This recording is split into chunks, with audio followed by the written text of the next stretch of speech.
need to organize live, talk about our trip to the airport. So it is the 20, it's the 1st of May. May Day. Huh? Spring is here. Yeah. It's 9 o'clock in the morning. We are going to talk about some miscellaneous pieces to the T-bill, and we are going to start with Damien, and Patrick's on online, and then we got Logan and Michelle here. Why don't we start with the technical pieces? Okay. That's good. So for the record, I'm Damian Leonard from the Office of Legislative Counsel. So does everybody have the one-pager? I am just about to post the one pager. Okay. I have MBUF alternative proposal of 4-pager that is available. Yeah. Yeah. So there's, So we're starting. And then there's this sheet. Well, you can start and I'll just find it. okay. Megan, It's coming. So it's drafted as an amendment from the Committee on Appropriations, since it reflects the changes that are necessary in the T-bill based on what passed in the budget that all of you voted out of the Senate. great. So that's the short version. The first instance of amendment strikes out 5 sections of the T-bill. They relate to the pilot special fund and the reallocation of the excess revenues from the local option tax to general state aid for town highways. And they also strike out the general fund transfer to the T fund because that is in the budget. Great. So the budget amount for that transfer, I think, is $100,000 different than what you proposed in the T-bill. But this addresses that. So that's the first 5 sections. There's just deleting sections that conflict directly with the budget that you all passed. Or are repetitive to the budget. Okay. They don't conflict. It's the same information. It's online if you Yeah, refresh. yeah, right. They may be repetitive. They may be in conflict, depends on the section. Yeah. Oh. So section 10, for example, says 10.4 million is transferred. The budget says 10.3. Okay, but can I just So- ask, none of the deleted sections are like substantially different? It's just. As far as sections 6 through 9, I'd have to look at the budget, and I haven't reviewed it word for word. Logan, do you have a better sense of how those match up? I thought it was. The big difference would be construct on the purchasing use. Oh, It's not in the levy, so Yeah. miscellaneous. And that's Well, yeah. not in this amendment. It's 10.3 instead of 10.4 because you cut me down and told us we couldn't have the extra 100,000 for our recruitment or Right. oh, went from 600 to 500? No, 400, 300 for the medical transport, not For the medical non-emergency medical.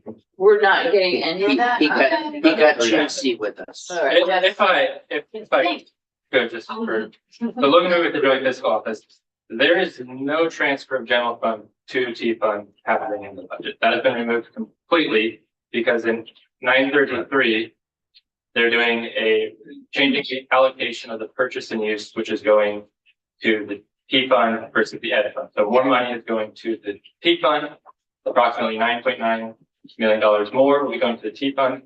Because that is occurring, no transfer needs to occur in the budget. So this section is being removed because the budget doesn't carry a transfer. We don't want to make the transfer in this bill because the money isn't there. It's happening in 933. The math sort of all works out. Okay, This section just needs to be removed to sort of bring all of these bills into alignment. okay, so if I can so I can say it so I understand. We're trying to bring things in alignment, we're not changing. No. Okay, Yeah. that makes me feel And comfortable. so the transfer from the pilot special fund to the general state aid for town highways is found in B 1100 H4 of the budget. It does bring It everything. just spends the in line money, with it doesn't. Right. The That's already medical happening transport. this time of stuff. That number we were at 400. It is at 3. I thought we were at 600, so that's a double bummer for me. Yeah, maybe the 600 is mentioned, but I think we had talked about. Of the We medical tried, transport, yeah, I don't. But we had It was a some. good thing we got the budget out when Yeah. we did, because someone kept squeezing me harder. And then sections 6, 7, and 8 are sections E 915, 915.1, and 915.2 in the budget. So, We're gonna take it that we're all good with that. Second, all right, the second instance of amendment, this gets to the medical transports because the medical transport money is appropriated in the budget. You can't appropriate it, or you don't want to appropriate it twice. So instead, this is what we typically do in the capital bill. We're authorizing and directing how to use that money. So, and it's same as the T-bill too. So this says the Agency of Transportation is authorized to utilize amounts appropriated for supplemental non-emergency medical transportation funding in FY27 for the purpose of providing grants to public transit agencies to support the recruitment and retention of volunteer drivers and mobility management activities related to non-emergency medical transport. So, from after for the purpose, it is exactly identical to what you had in your T-bill. Before that, the language is designed to line it up with the language for the appropriation and the budget.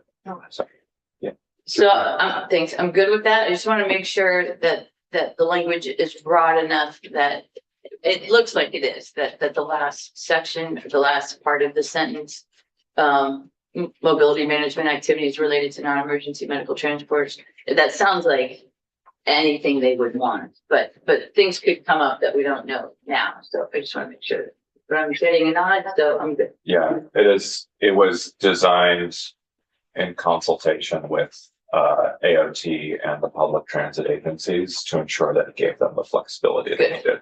Thank you. So it covers a broad range of activities. am I gonna mark this as okay? I Yeah, don't hear any objection. yeah, more than okay. Good. Okay. And number 3, There are only 2 instances of amendment in that. So number 3 is the other amendment. 3. Okay, So, do you want me to just dive right in on the? dive right in. Okay. So the, what's I've labeled the MBUF alternative proposal, is something that the chair asked me to prepare. It strikes a bit of a midpoint between the Senate Finance Committee amendment, which repealed the sections expanding the MBUF to plug-in hybrids, and fuel-efficient vehicles in 2029, and then all including in 2031. This would maintain the expansion to fuel-efficient and hybrid and plug-in hybrid vehicles in 2029, but it would delete the expansion to all light-duty in 2031. That is still being studied and reported on. So there is still a plan. It does make a couple other changes. So you'll notice within what's labeled the second instance of amendment, I had originally drafted this as an alternative to Senate Finance's second instance of amendment. That just deleted everything, so you can ignore the second instance. That was just as I was working through it, and I forgot to change that. But in section 22, which is matches up to section 22 that you passed from this committee, the changes you'll notice here is one on line 17. I've added the word base instead of mileage base user fee. Oh, this is the first page. First page, line 17. So new lead in, actually, no, let me back up. Excuse me.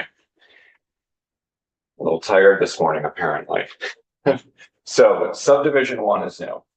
This would provide that the mileage-based user fee for a covered vehicle equals the amount of the base mileage-based user fee, less the amount of the applicable fuel tax credit pursuant to subdivision 3, if any. So this is calling out that there is going to be a fuel tax credit applied for internal combustion vehicles that have an internal combustion, whether it's part of a hybrid system or it's the exclusive engine in the vehicle. What was the entirety of subsection D in your bill is now subdivision 2. And the only change there there's two. One is that we're now calling it the base mileage-based user fee because it hasn't been adjusted by any applicable credit. Yeah.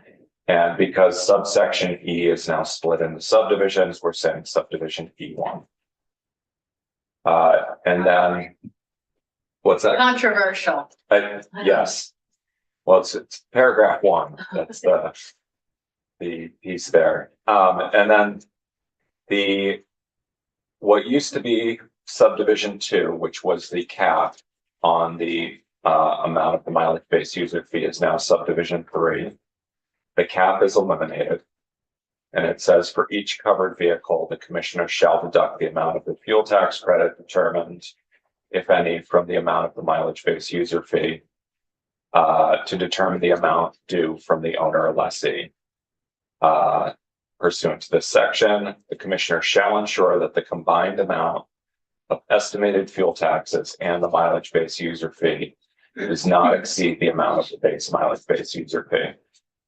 So in other words, and this should be self-evident, but this is belts and suspenders to say, do not do this calculation in a way that people end up paying more after getting the credit than they would have with the base fee. Can you explain how that would work? Like Yeah, why how do that could happen? Or just why do it? If you rounded, I think it could happen. So this is language that when I was working on putting together this language with Patrick at the chair's request, he suggested adding this just to make it crystal clear that the intent here is not to have folks end up paying extra. And this was a concern that came up over and over. In Senate Finance, And- that folks were going to end up getting somehow having to pay more than they would otherwise, or not being treated fairly. So think of this as belts and suspenders. To me, the first sentence accomplishes that, but this is calling out that in no way should this end up with some calculation that ends up with you paying more than you would have under the base fee. Well, we've heard from 178. objection. Yes, the 178 cap is not.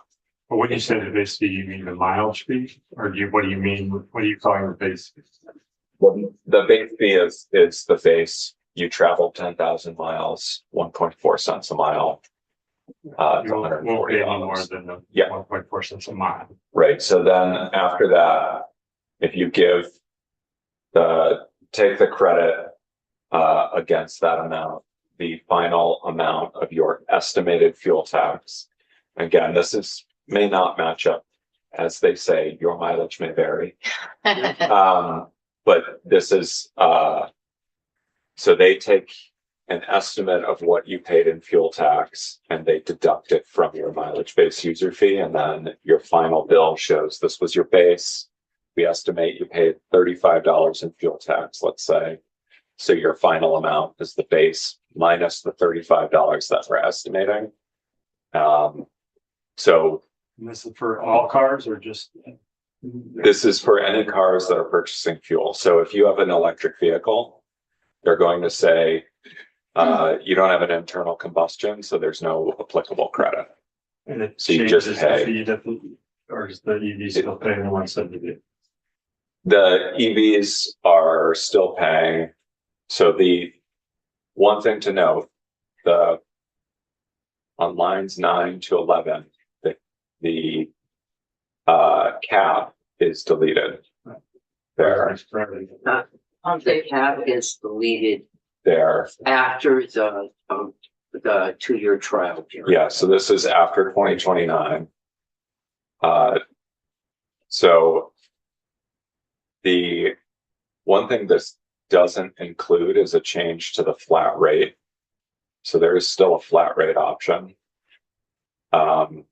in this construct. If we wanted to change that, we'd need to add additional language. But this was focused on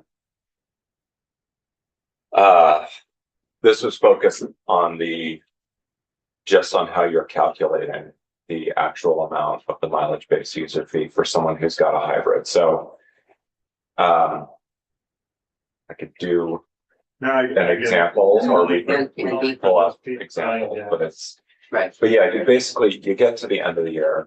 But you're, I get that, but you're also taking out the max 178, but after 2 years. Once all the other cars. It's on for this interim 2-year period, and then the agency is gonna come back with a report and a recommendation. So it isn't without a report and recommendation. And that report and recommendation comes out a year before, 2 years before, the actual expansion.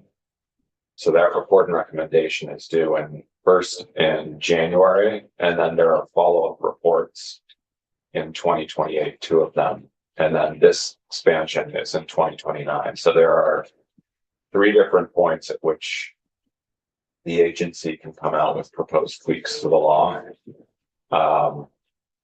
And there's a whole biennium for the General Assembly to make adjustments going into this period. But this would basically say that as these other vehicles come on board, they are going to have a setup in place where they get their base charge. So I'm just going to say we've got, as everyone has said, a little old lady who drives 1,000 miles a year at 1.4 cents a mile. She's paying $14 in mileage-based user fee. So let's say she has a car that gets 50 miles to the gallon. So she has bought 20 gallons of gas with about, was it 32 cents a gallon in tax? So $6 in tax. We're going to round off here for simplicity. Yeah. So her mileage-based user fee bill would say $14 base minus $6 estimate for your fuel tax. What you owe at the end of this is $8. I think it's very unlikely that we'll have someone who has 1,000 miles total, And but I that gives you an example. and this was a big deal, for people some people in finance. Yeah. So this is attempting, but in the interim period, what the 178 does is it allows a cap on, for this interim period. So if you're in an electric vehicle and you go out of state and you go to Florida and come back, you would have a 178 cap. So it would never be higher than that. So when people ask you about what are we doing about out of state drivers in this, and quite frankly, if you're going to drive a lot of miles and it's going to be out of state, that cap, I think, it's not a perfect answer, but it is an answer to somebody that was going to drive to Florida and come back. Right, so just a couple of things. So I have a hybrid, so if I drive 10,000 miles, so that's 10 times the other person's. Her little old lady Yeah, hypothetical. or medium Yeah. age So- person. You're at 100. So We don't need to go. a way to think of it is, so if you're driving an EV and you buy no gas, you're paying $14 per 1,000 miles. If you're Yep. driving an Yeah. efficient hybrid, let's say a Prius, and you're getting about 50 miles a gallon, you're paying $8 per 1,000 miles in MBUF, plus $6 per 1,000 miles in fuel tax, give or take. Okay, If but you're there's a, drive, so sometimes when you have a hybrid, you don't use, like mine's a, you don't use it. It's based on your combined EPA fuel economy. Okay, just of the car, not car, so- my individual. Right, so as I said, your mileage may vary. If you're in a use case scenario that burns a lot of gas because of the way you're driving it, so in an internal combustion engine. Yeah. That could be a lot of stop and go traffic. For a hybrid or something like that, that could be a lot of highway driving. Yep, Um, that's what it is. so in those instances, you'll probably come out a little bit behind. If you're in a use case where it favors your engine. I think we should have samples, of And situation, I but, think The that- other, yeah. but the Okay. other thing I would say to be careful about this. This is really putting down what our intentions are. okay, And this will not go into place until, under a construct like this, till 2029. 2029. And the agency will be in here designing the system and the legislature will approve this. This is in here to say, this is what the intention is. This is where we're headed.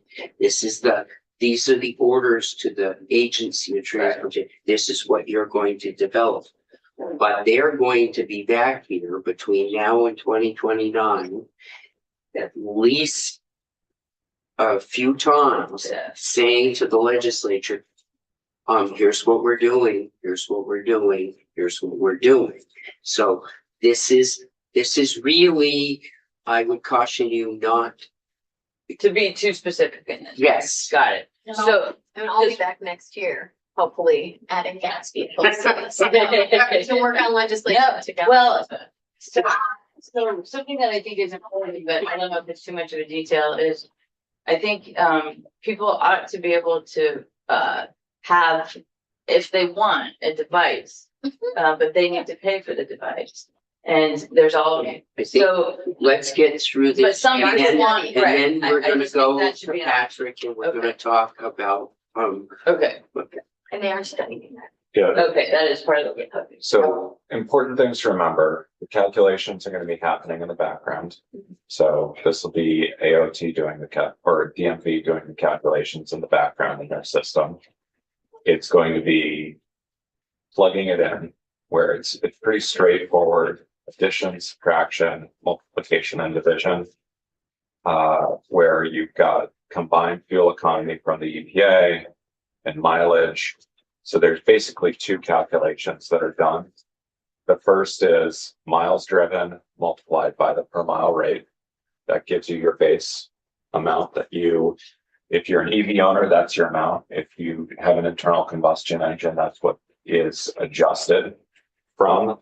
And the adjustment is basically take your miles driven, divide it by your average fuel economy, and then multiply that number, which is the number of gallons on average you would have purchased, by the gas tax, and then subtract that Okay, amount from the base. and this So- will all be internal calculations that will be easy to do electronically. So the cost of this to the agency for administration should be, the cost will be in the setup of this. okay.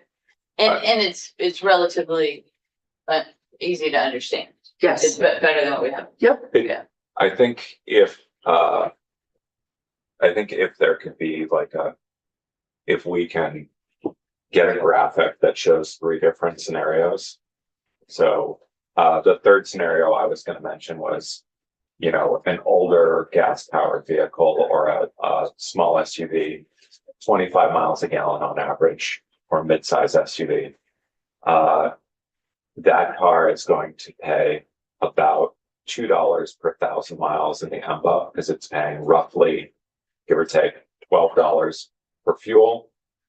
And if you subtract that 12 from the $14 per 1,000 miles EMBA, get to $2. So 10,000 miles, that car has a $20 EMBA at the end of the year. The hybrid has a $40 EMBA. And then you get to the The electric vehicle and they're at 140 because they Alright. didn't pay $100 in fuel tax, and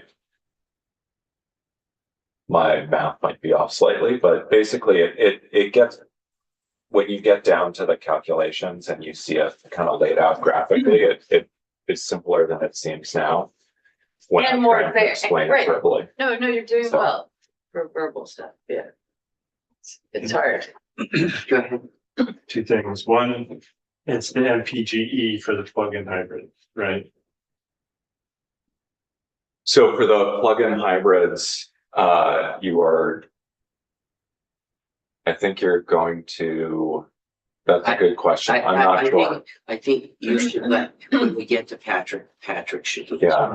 Because the miles per gallon equivalent is a measure of your kilowatt hours used to travel versus, so I'm not sure how it plays out for a plug-in hybrid.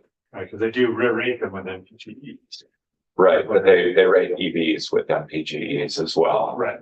And there's also a combined, But there's. you like don't an need it internal for the combustion. EVs because you're not trying to figure out how much gas they bought. So I don't Right. see it as an issue, but I just want to make sure is that what we're Well, using? so for plug-in hybrids though, yeah, I'm not sure if there's what the combined fuel economy rating takes into account, but yeah, I think we'd rather wait and let Patrick talk. But I think ultimately, that's one of the things that in the decision-making points going forward, they will refine, but Patrick can talk to that. Okay, and then overall, I'd rather it just be plug-in hybrids. And so we're just dealing with those vehicles that aren't buying gas tax, aren't paying any gas tax, or might not be paying any, or might be paying very little. When you add the hybrid gas cars, but not all the gas cars, then you are penalizing, with quotation marks, the most efficient gas cars. And those that are the least efficient and the most polluting are benefiting from not being included. And so that's a concern. You know, But let's get through this draft. We'll talk with Patrick and then we can talk about changes. Yeah, let's keep going and we'll mark that and come back to that. so the next thing to pay attention to is page 3, lines 4 through 10. This just lays out in words the calculation that is done to figure out the credit that's subtracted from your mileage base user fee. So set battery electric vehicles, the fuel tax credit is determined by dividing the miles traveled by the vehicle's estimated average combined fuel economy and multiplying that amount by the applicable tax per gallon on gasoline or diesel fuel. So if it's a diesel vehicle, it'll be a different amount than it is for gasoline vehicles because they're slightly different amounts in the tax. Does that make sense? Sure. Um, I don't, in the next piece in 23, I don't get where the numbers come from. So the next piece in 23, this was the suggestion from the agency. If you're eliminating the cap, they're suggesting $375 as the default rate that you would be charged if you don't file your odometer report or get your car inspected. So they can't determine your mileage. That is, and that is, Can you repeat what you just, if they can't figure out, if they can't figure out how far you traveled because you failed to file a report or obtain an inspection. So you failed to file your odometer report disclosure or to get your car inspected and get an odometer reading. This is the default amount. It was set at the cap before the proposal. So the proposal here was to increase that So this was the change in that amount that was proposed, because otherwise you'd be potentially paying less if there's no cap than folks who are paying the full amount. And if you remember right, you do get a chance within 60 days after this default bill to go get your odometer read and then have a credit for whatever you didn't use applied to your next bill. Okay, here's the only other wrinkle in this whole thing that is confusing me, and then they did bring up in finance, but I think is a negative towards the electric vehicles, is almost all of my constituents buy gas in New Hampshire. So they're not paying the gas tax to Vermont. They're not paying any real gas tax to us. They're gonna get a credit towards their payment, regardless of if they're driving over to New Hampshire and completely avoiding paying the gas tax, which is what I would do if I was a gas driver. And is what almost exclusively everyone does do. So at least that's kind of people go to BJ's and they get the discount because you have a card, things like that. So those people are going to get a credit towards their gas tax. And there's no way to capture that, if I'm understanding. Yeah. So it's the opposite situation, is we might even see less gas tax revenue still and no support for it because people go to the borders. I mean, I think for border communities, the issues of It's leakage or whatever. leakage, yeah, I call it bleed, but I like that better. but yeah, leakage is probably a nicer term. But yeah, that issue of cross-border folks choosing to, if it's a reasonably short trip, choosing to take the trip to the gas station or the store across the border. And it's something that along the New Hampshire line for certain things, Vermont faces that. Potentially less so along the New York and Massachusetts lines. And certainly with the international border, it's a lot more expensive to get gas across that border. So, I think this is something that is unavoidable, no matter what we do. Sure. So, there is the chance that you've got drivers who are currently going across the border, and they'll receive a credit for taxes that they've paid to New Hampshire instead of that they've paid to Vermont, and we don't have a way to track that. Okay. And so, Well, it's not gonna I be fixed in this amendment, so. yeah, I'm not sure how we would. I just want to flag that there's a lot of conversation about how supposedly EV drivers are not going to be hurt by this, but if you're a smart shopping gas driver, you could be paying substantially less tax than you have in the past. Or you are compared to other drivers who are buying Vermont gas. You could be paying less than other Vermont drivers who don't have the ability to go across the border. They may already be paying. Well, if they're buying their gas in New Hampshire, they're already contributing Yeah, they're significantly already. less than to our roads But I would. than other Vermont drivers.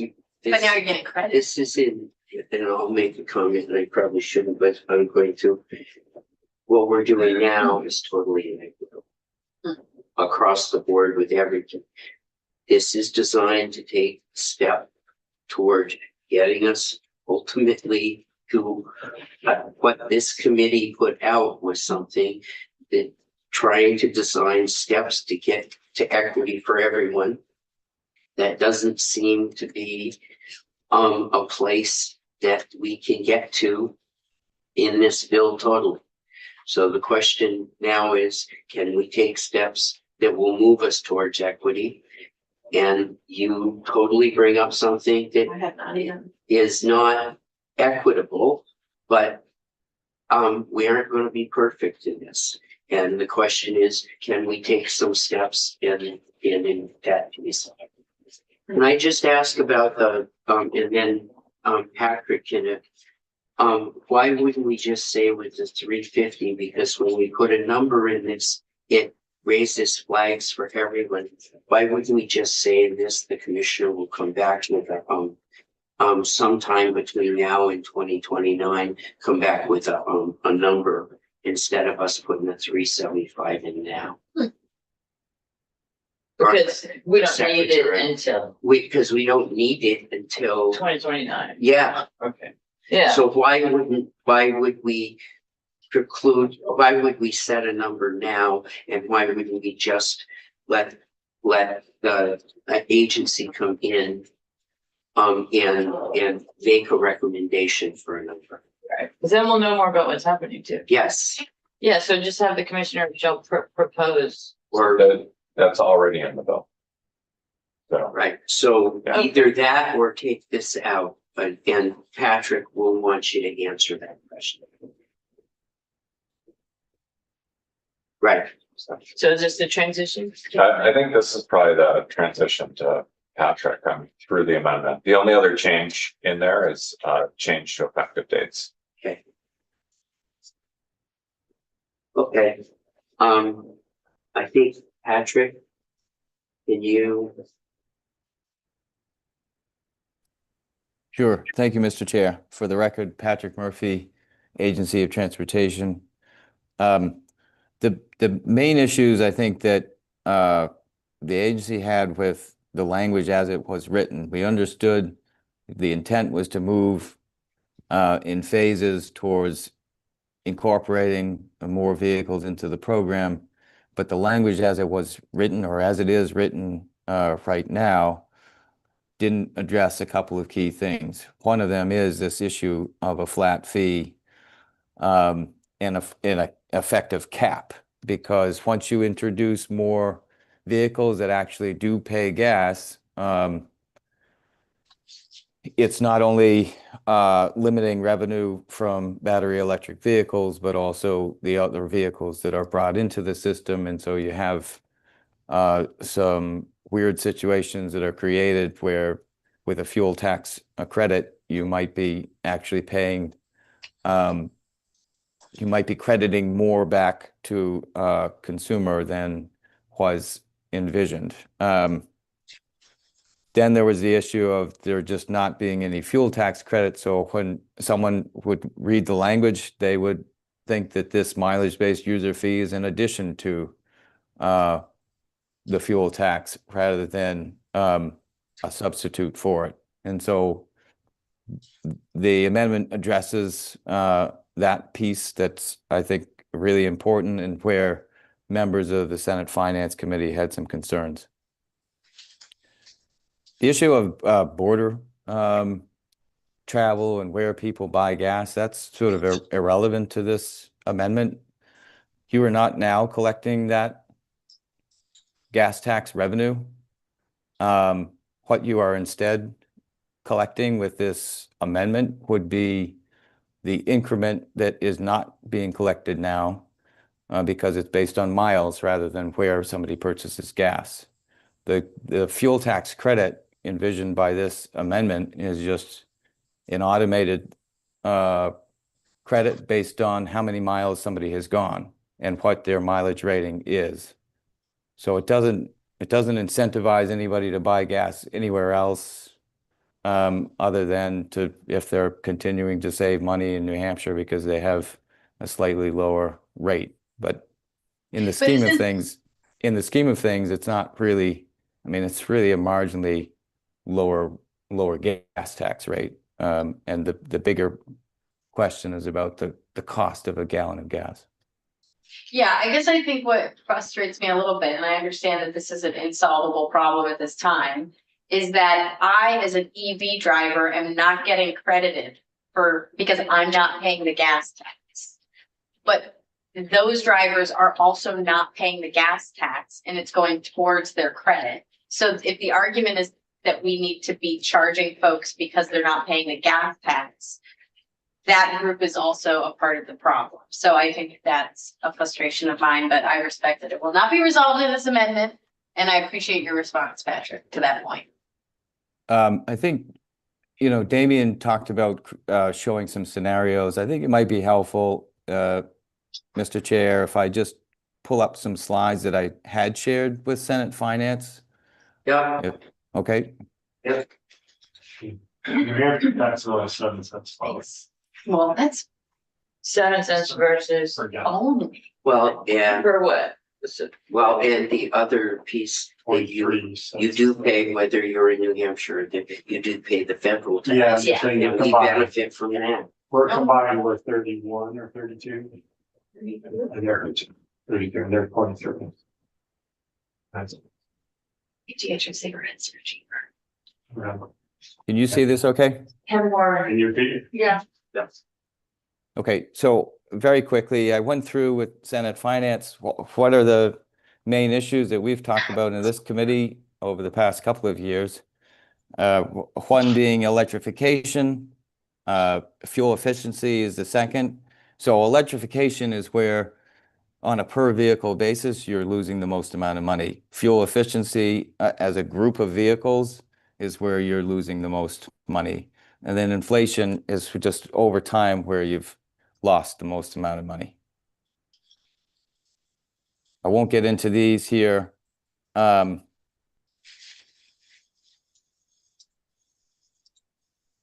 I did want to get into, so we talked about all this in committee.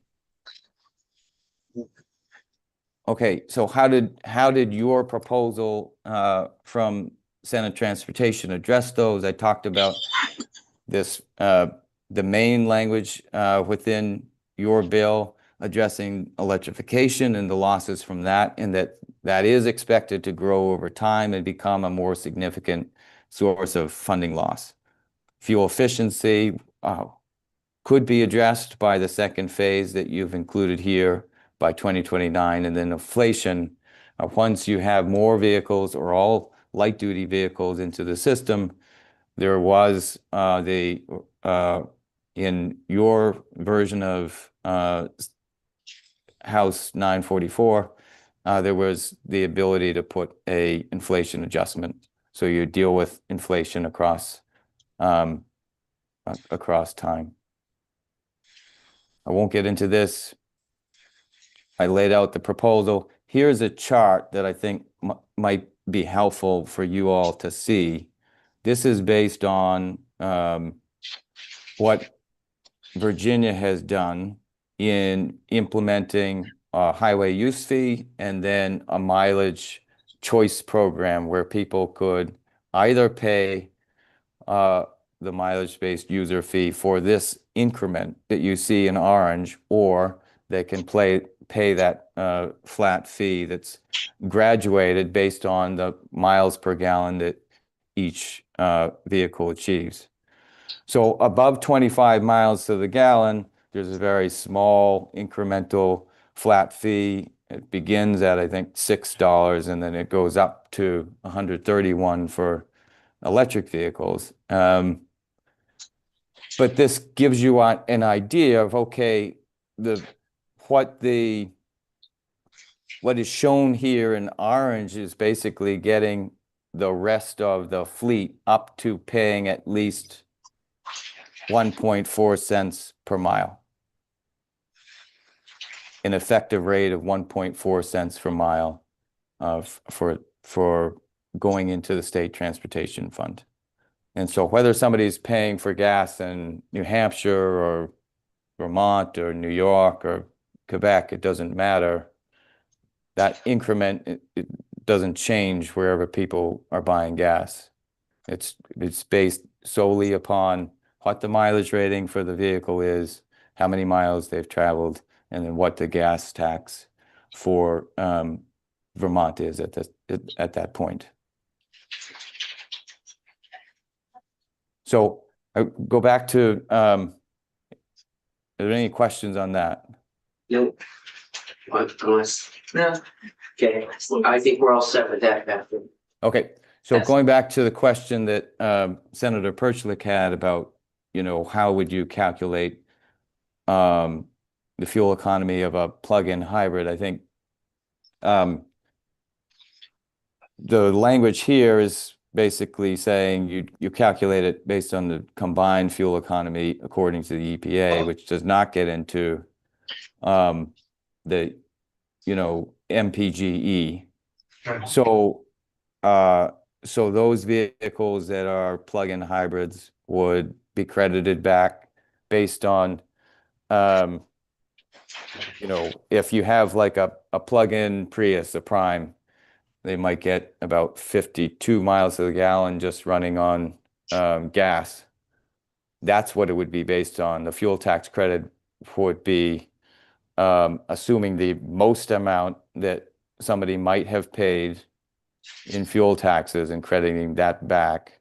So there's, some incentive, I guess, to plug the vehicle in and avoid some of that. But the research has shown that some of the problems with plug-in vehicles is people don't plug them in, that it's not always worth it in terms of time or cost for somebody to go and plug it in. So that's not how surveys have found people are using the vehicles. So there's all kinds of differences in how people use vehicles, but you have some conventional hybrids that are getting higher miles to the gallon than a plug-in hybrid if it's being used in that way without having plugged the vehicle in on a regular basis. And so you could see from the last chart, no matter what, whether it's a plug-in hybrid, a hybrid, or even a gas vehicle that has pretty high fuel economy, you're still losing funding to the transportation fund. And so at that point, I don't know if there's any like logical difference in the way those vehicles should be treated.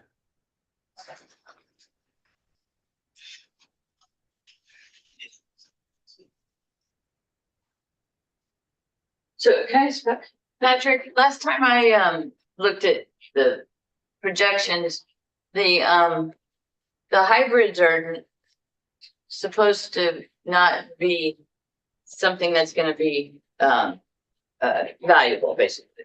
Like my understanding is that they're more complicated because they have the two different systems. They're not as efficient as the all EVs, and that the market will go to all EVs more than just like increasing hybrids and increasing we call them battery EVs, but just complete EVs. Hybrids aren't going to be something that it's a big deal eventually, is my understanding. There's some debate about it. Yeah,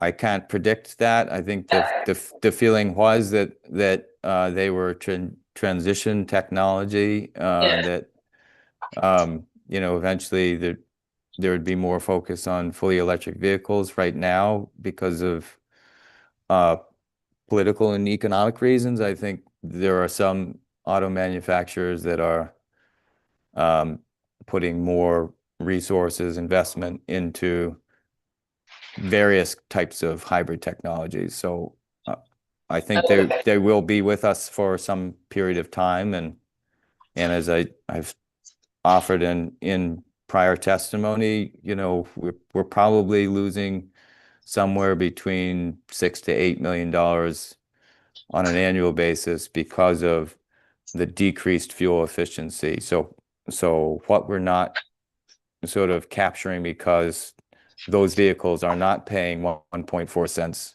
on a per mile basis right now. Good. Well, some of them are. Well, so basically, that's just the math. Vehicles, somewhere around 23 to 25 miles to the gallon are paying, about the average, what an average gas vehicle here in Vermont is paying. And that's a roughly 1.4 cents per mile. Anything below that, so the very fuel inefficient vehicles are paying much more on a per mile basis, and anything above that they're paying less. And so that is why I think in the language that you incorporated into the committee's version of the transportation bill, it contemplated vehicles 25 miles to the gallon or above being in this second phase, not just plug-in hybrids and not just plug-in hybrids and conventional hybrids, but all of those vehicles, because those are the vehicles which are paying less than 1.4 cents on a per mile basis. Thank you. That makes sense. Okay. The only question that I hear around the table is the question of whether or not it would just be plug-in hybrids or all plug-in hybrids and hybrids. That as contemplated in this. Is this also your high efficiency vehicles or just the high vehicles? So this language captures the, any car that uses gas that gets at least 25 miles per gallon or is a hybrid or plug-in hybrid. So just increase the higher rate of efficiency. I don't want to. I'd rather just be plug-in hybrids, because those are the ones that could be not paying any. And then, but they are maybe buying gas, so the program will get a chance to figure that out. And then you could move to the gas cars separately. Because I think if you move to gas cars, but only those that are high efficient, it's only, impacting those highly efficient cars, which we want to encourage. But they're still paying the gas tax as others that on a per mile basis, they're paying less, but that's the way it's always been. So if we're going to switch it, let's switch it for everybody, not just switch it for those that, in my mind, are doing the right thing for the benefit of other things other than the T-fund by buying a high mileage vehicle. But if they're buying a plug-in hybrid, they could be plugging it in all the time. And when I had my plug-in hybrid in the summertime, I didn't buy any gas because I plugged it in there. And my commute was such that I didn't need the gas. And in the winter, I was buying better gas. The range. So I think it makes sense to me to only do the plug-in hybrids while that's the interest. That's Mr. Chair, I'm just not sure that we will ever get to a point where we necessarily know whether people are plugging in or not. So I don't know that further research will find that. Yeah, that's not, I'm not saying further research is needed. I'm saying do plug-in hybrids as is proposed. And then when you go to gas vehicles, do all gas vehicles at once. Don't just do the high mileage vehicles first. Move from EVs and plug-in hybrids and then move to non-electric vehicles. So couple things come up in my mind about this. We've still got a long ways to go.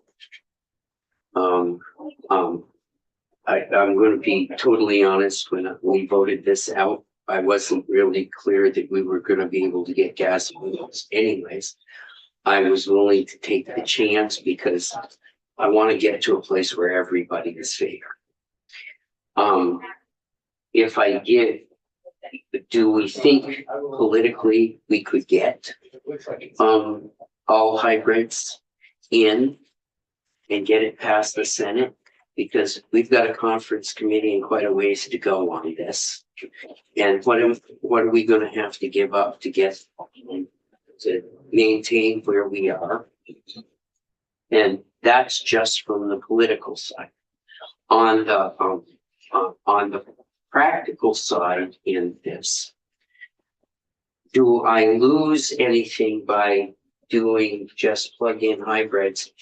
I want a system developed that we can transfer to other vehicles down the road. Do I lose anything by just doing plug-in hybrids in the development of that system? as we move down the road, because what we develop now can be billed against this federal grant. Mhm. And if I go out 2 years and the federal grant is gone and it's all on my own nickel to develop this, I wanna do that. I'm just throwing what is running through my head in this. Patrick, I did read your grant, and I did read most of it sometime before and forgotten. But I thought this was interesting, and I'm gonna read this to the committee. As Vermont begins to develop the incremental MBUF system focused on electric vehicles, it will also consider how to grow and expand the program to address different use cases and possibly include vehicles of different classes, parentheses, depending on weight and energy fuel types. Vermont will not have all of the transition questions answered initially. However, the state can begin at this small scale and with the larger end goal in mind to develop a fairer, cost-effective, and sustainable revenue solution for a safer, cleaner, more resilient transportation system in the years to come. It goes on and it says the transition to a larger MVOP program is complex and involves numerous technical and policy questions. That says a lot about where I think all of this is headed.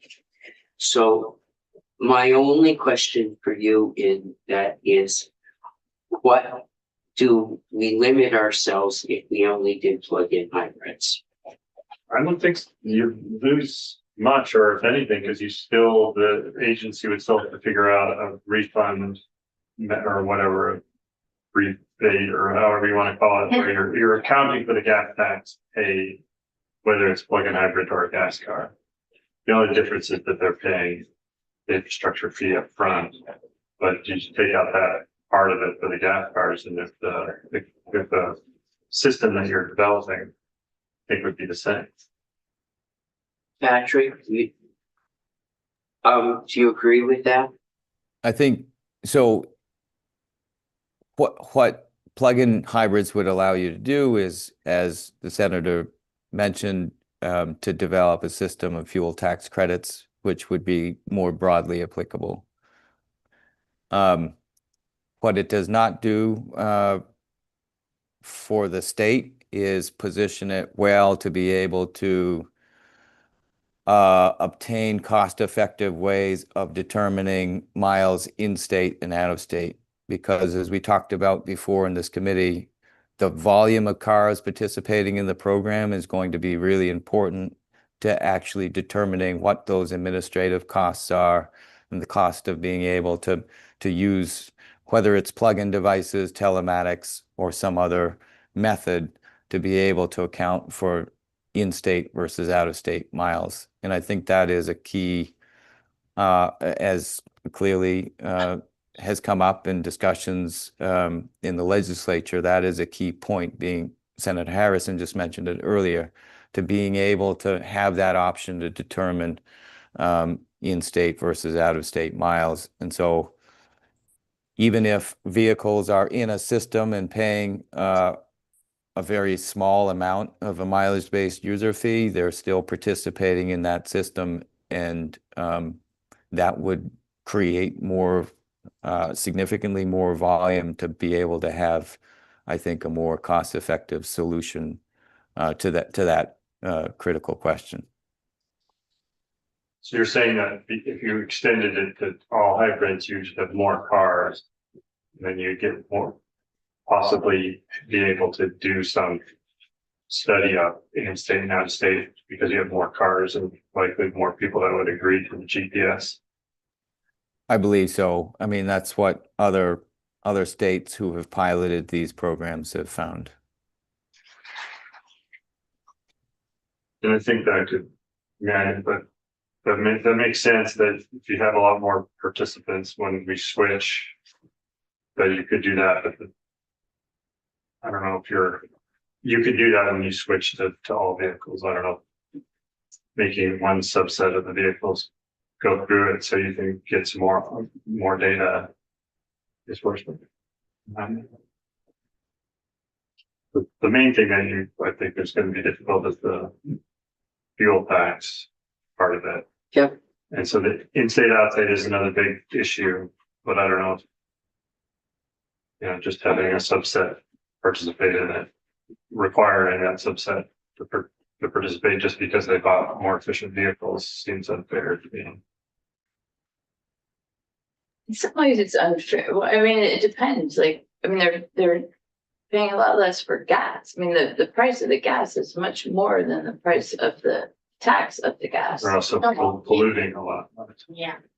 Right, right. But there's just it just gets complicated really fast. If just that on its own, but then all of the benefits and costs to the individuals and the state and the world are, it's all very complex. Right. So we're still saying we want to move to an all vehicle, but we're just going to study it before we put it in the law about how to do that.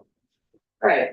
But didn't, because I wasn't involved when you were doing the fee previously. And my understanding was that people who had fuel efficient cars did generally, many of them supported that. EV infrastructure. Yes. Oh, I think they were overhearing, you don't pay for anything, you don't pay for anything. Right. I was over that.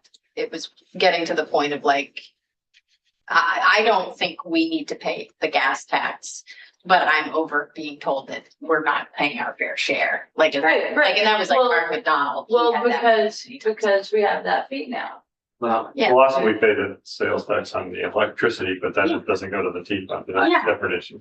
I, Well, actually, and there's other ways that we could work on equity too. Yeah. That's, Right. I want to get to out of town. I would say, I think logically, the logic of what you say is, I totally get, and it is a cleaner break in, the policy. For me, the reluctance comes in if I'm going to, over time, try to get to a place where I get everybody in, that trying to get volume now and getting as much as we take as big a step as we can take right now and get it through is an important thing to do. So it's a push me, pull you thing about this question that you bring up. Yeah, I mean, I agree, and I guess the biggest step I'm interested in taking is just have the plug-in hybrids. Because those could be paying zero. And I would say that my question really is, I'm interested in taking the biggest step I can take to move us along as quickly as I could. But then because the plug, like if I have a plug-in, I hardly, when I come here, it's all gas. I mean, I'm paying. So you would be like a gas vehicle and the system would credit you for that as your gas mileage, your EPA normal gas mileage rate. So they would develop that system, which they would use for gas cars when we switch to all gas cars. And I think there's a decent number of. Yeah, I don't know. I don't know. That would be helpful to know. What is the question? How many plug-in hybrids there are, or That's the question. there are about 8,000 registered? They're about, in terms of conventional hybrids, I think they're somewhere in the 20,000s. In just your electric vehicles, is that when the 11,000 that includes the plug-in hybrids? Electric vehicles are at about 13,000. Wait, can you say that numbers again? Yep, fully electric vehicles are at about 13,000. Plug-in hybrids are roughly 8,000. Okay. And conventional hybrids, I think, are somewhere around 25,000, mid 20,000s. Conventional hybrid, so the ones that just do it. Hybrid electric vehicles, yeah, that that's- run on gas. That's the largest amount. That's interesting. Yeah, By a lot, but we would not include them. that's my proposal. I mean, not right away, not until we do all gas cars. Just treat all gas cars the same.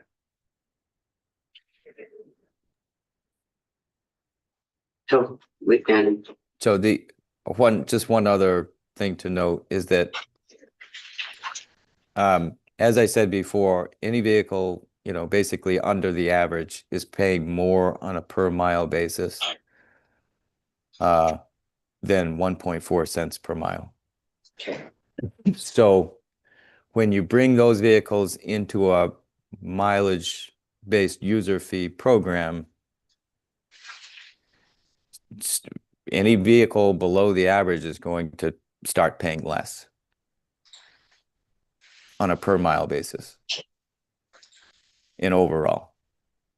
So that's just something for the committee to consider, is the timing of when those vehicles are brought into a system, because right now you have some vehicles that are paying maybe 2 cents, 2.5 cents per mile. And bringing those vehicles into this system would then have them all paying the same amount at 1.4. Which is why the whole system doesn't really help the T-fund unless we think, Well, we move over to more efficient electric vehicles. Well, and we've said it was just to replace the loss in the gas tax.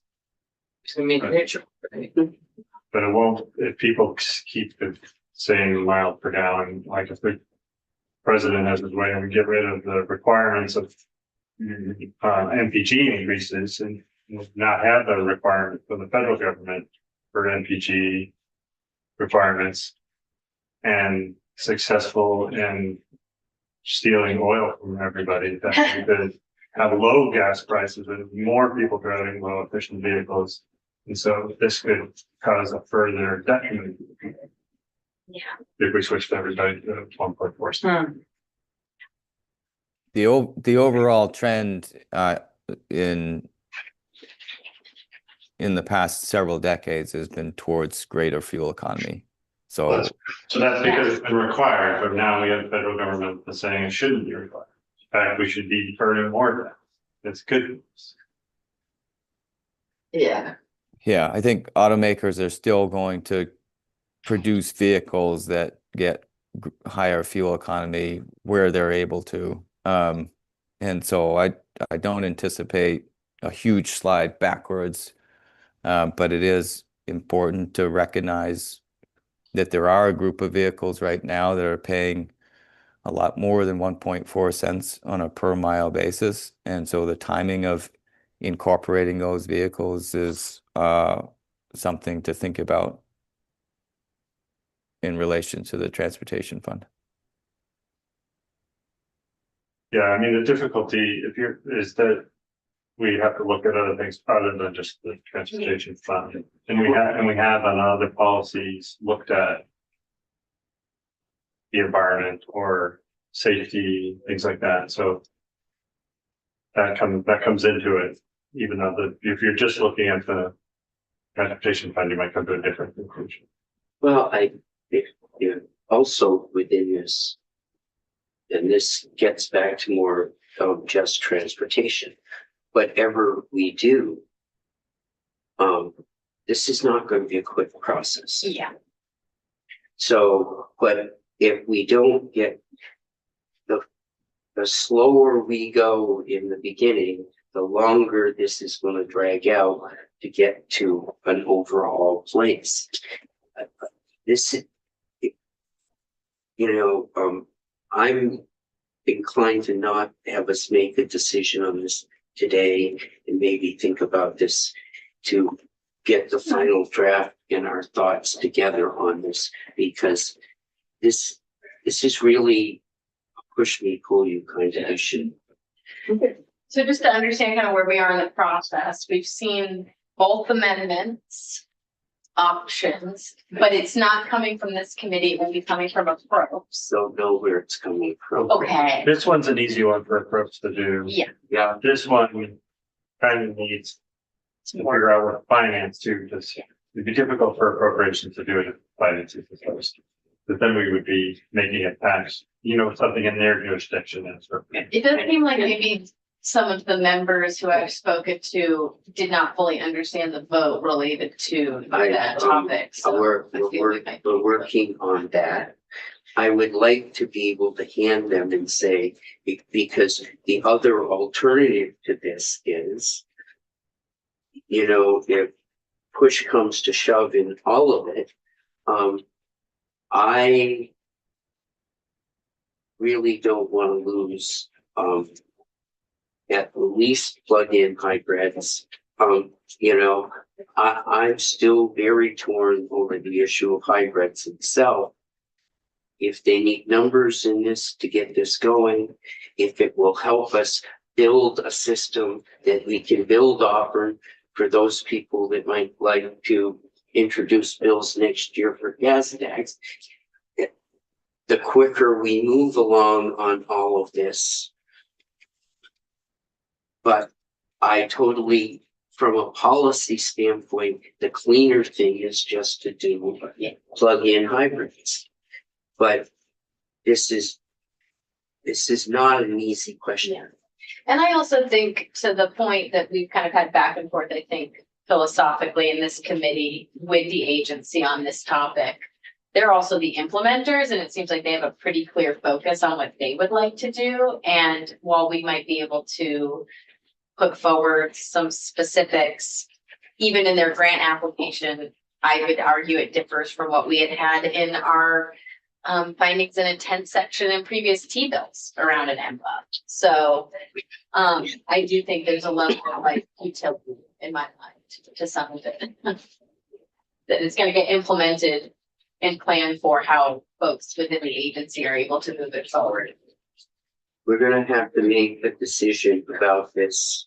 I don't think we have to do it right this minute, Okay. but by Tuesday morning, we definitely gonna have to. So I think Okay. at this point, we do have, at 11. Oh, nice. So At 11? we're on the floor at 11:30. That's right. Yeah. Meg, Look at the calendars. Yeah. we're on the floor at 11:30, so Correct. we will be back to see there. And I thank you all, and I think we know where the crux of the issue that we have to decide. And thank you, Patrick. And Megan, if you would take us offline, And we'll be back at 11. and we'll be back.